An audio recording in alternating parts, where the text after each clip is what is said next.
आश्रमशाळेतील विद्यार्थ्यांचे अनेक प्रश्न प्रलंबित आहेत। या विद्यार्थ्यांना देण्यात येणाऱ्या सोयी सुविधांचा मुद्दा अनेकदा चर्चेत येतो।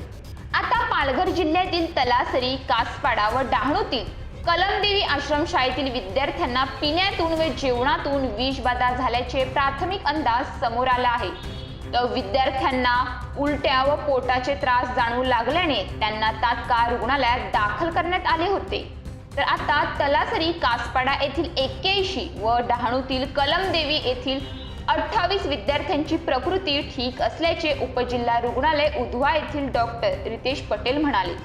तर एका विद्यार्थिनीची प्रकृती गंभीर आहे, त्यामुळे या प्रकरणाची सखोल चौकशी करण्याची मागणी होत आहे। आदिवासी विद्यार्थ्यांच्या जीवाशी खेळण्याचा हा प्रकार असल्याची संतापजनक प्रतिक्रिया सामान्य लोकांमध्ये उमटत आहे।